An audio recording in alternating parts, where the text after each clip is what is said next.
L'ambition est-elle le dernier refuge du raté?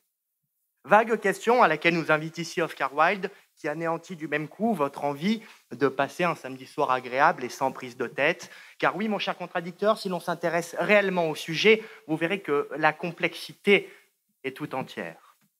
Aussi difficile à comprendre qu'une déclaration d'impôt, cette impérieuse sentence n'est pas sans rappeler d'autres glorieuses citations de la littérature française, dont le sens premier nous échappe parfois.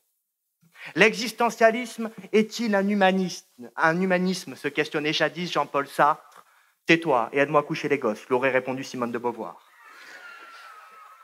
Vous le comprenez, gros coup de mou à la découverte du sujet, la plume en berne, à la recherche d'un Prozac intellectuel. J'ai failli renoncer face à ce sujet qui consacre la théorie de l'utilité de l'inutile. Mais mon cher jury m'est venu en aide. Ne renonce pas, m'a dit Perrier. Badois jusqu'au bout, quoi qu'il arrive. Bon an, mal an, j'ai rassemblé mes idées pour venir aujourd'hui devant vous, car comme le dit le proverbe chinois, le rousseau plie, mais ne rompt pas. Alors tout ceci n'est-il que poudre de perlimpinpin? Analysons ce sujet dans ces termes. En principe, pour définir le raté, il vous suffirait de regarder votre voisin de droite, puis votre voisin de gauche, et statistiquement, l'un de vous trois s'inscrirait dans cette catégorie. Cette démarche empirique ne s'appliquant pas, bien sûr, à notre cher jury. Selon mon contradicteur, qui défend une thèse avec autant de courage qu'un garde aux frontières suisse pendant la Seconde Guerre mondiale, le raté aurait pour seul refuge sa quête de l'inatteignable. Plus pathétique que le héros de la tragédie racinienne, qui lutte contre une transcendance divine qui lui est défavorable, mais qu'il ignore. Le raté a conscience de sa situation. Il serait alors ambitieux pour se complaire dans sa condition première. Il n'y a plus d'espoir. Noir, c'est noir, comme l'ami noir de Nadine Morano, pourrions-nous conclure. Mais nous ne pouvons pas nous résoudre à ce fatalisme. Dieu est mort, le roi est mort, Marx est mort, mais il nous reste Marc Bonan. Et puisqu'il nous reste Marc Bonan, il nous reste l'ambition poétique. En vérité, je vous le dis, non. L'ambition n'est pas le dernier refuge du raté. Et pour vous en convaincre, interrogez-vous un instant. Qu'est-ce qu'un raté? Il n'y a rien de plus subjectif que de coller une étiquette sur un individu. Celui qui semble isolé par sa manière de concevoir le monde fait-il nécessairement mauvaise route? Le poète, par son originalité de pensée et son ambition d'appréhender différemment le monde sensible, est pointé du doigt par l'opinion majoritaire. Mais l'échec lié à l'incompréhension du public est alors hâtivement confondu avec le défaut de talent.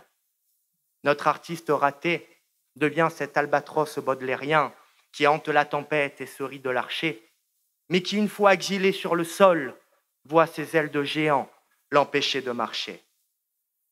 Vous commencez à l'entrevoir, telle une prémonition, mais pas un savoir clair. Le raté n'en est pas un. Son refuge n'est pas l'ambition, mais l'espoir. Espoir de parvenir à peindre l'infini du sentiment, en s'affranchissant du carcan qu'est la finitude du langage. Souvenez-vous que Van Gogh a vécu dans la misère. À ce titre, je préfère le misérabilisme de l'artiste raté aux faibles ambitions bourgeoises qui, pensant avoir réussi, se complaisent dans l'immobilisme de leur petit confort étriqué. Et je sais les risques que je prends en prononçant cela à Aix-en-Provence. Comment nier le fait que nous sommes tous des ambitieux? Pourquoi les faux pas que nous commettrions alors feraient-ils de nous des ratés? Pour avancer et atteindre les objectifs que nous nous fixons, fussent-ils modestes ou fantasques selon les individus, il faut bien que nous entreprenions des projets dont la certitude du résultat fait le charme de l'ambition et la valeur du gain escompté. Mais cette phrase est déjà longue, déjà bien trop longue, et il faut que je l'arrête, car comme une demoiselle me le disait hier soir, Baptiste, ne prétends pas aux avantages de la longueur, tu n'en es pas capable. Alors, si une ambition démesurée est critiquable, en revanche, le fait d'être ambitieux n'est en rien un défaut, puisque l'espoir d'un lendemain meilleur est ce qui fait la substance même de notre condition humaine. J'aime la philosophie grecque, laissez-moi vous en offrir quelques bribes sur un platon d'argent. L'homme doit sortir de la caverne de sa médiocrité, car c'est grâce à l'ambition qu'il n'est plus le raté du monde des idées. Finalement, comme l'amour romantique du XVIIIe, l'ambition est vouée à disparaître aussitôt qu'elle est assouvie. Mais pour autant, ce n'est pas là une quête sans fin, car l'ambition n'est pas toujours synonyme de projet démesuré. Nous la retrouvons dans chaque étape, dans chaque parcelle de notre vie. C'est l'ambition de cet enfant qui est moqué dans son école parce que derrière ses épaisses lunettes, il passe plus de temps à lire qu'à jouer au ballon avec ses copains. C'est l'ambition de cet adolescent qui veut marquer sa différence avec ses parents et qui adopte un style vestimentaire à mi-chemin entre un chanteur d'ACDC et un électeur mélanchoniste.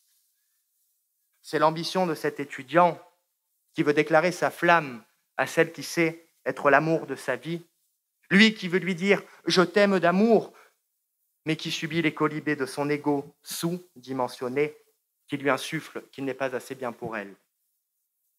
C'est l'ambition de ce vieillard qui veut transmettre un peu de ce qu'il a appris et qui est raillé pour les rides que l'existence a placées sous ses yeux. Alors, bien sûr, nous ne réussirons pas tout ce que nous entreprendrons. Et c'est ainsi, et c'est comme ça, et c'est tant mieux. Si cela fait plaisir à mon contradicteur, concédons-lui alors que nous serons tous les ratés d'un jour, les ratés d'un instant. Mais je préfère pour ma part penser que nous sommes simplement des êtres humains avec nos réussites et nos échecs. Notre pagnol provençal nous avait pourtant avertis que telle est la vie des hommes, quelques joies trop vite effacées par d'inoubliables chagrins. Évidemment, vos réussites attisent la jalousie, car toujours l'ambition déplaît lorsqu'elle est assouvie, nous disait Corneille. Mais celui qui vous qualifiera tantôt d'arriviste lorsque vous vaincrez, tantôt de raté lorsque vous échouerez, celui-là, en réalité, est aigri par le manque d'audace dont il a fait preuve au moment de saisir les opportunités qui lui étaient prononcées. L'ambition est une lutte contre les autres, bien sûr, mais elle est aussi et avant tout un combat contre soi-même. Fussions-nous tous des ratés. C'est parce que l'ambition est avant tout le symbole d'un immense courage qu'elle ne peut être un refuge, synonyme de confort et de protection. L'échec est une ambition déçue, mais il n'est pas la fin d'un chemin. L'ambition appelle vœu de résistance et avec l'amour, elles permettent toutes deux à l'homme de vivre ses passions qui agitent son cœur de sources vives et profondes pour rendre sa vie moins norme. Dans notre passage fulgurant sur cette terre, ne vaut-il pas mieux échouer avec panache que réussir avec médiocrité? C'est en tout cas le pari que je vous invite à faire, car comme Cyrano, je veux rire, passer, chanter, être seul, être libre, avoir l'œil qui porte loin et la voix qui vibre. Mettre quand il me plaît mon feutre de travers, pour un oui, pour un non me battre, faire un vers, et alors même que je ne serai jamais ni le chêne, ni le tilleul, ne pas monter bien haut peut-être, mais seul. Merci beaucoup.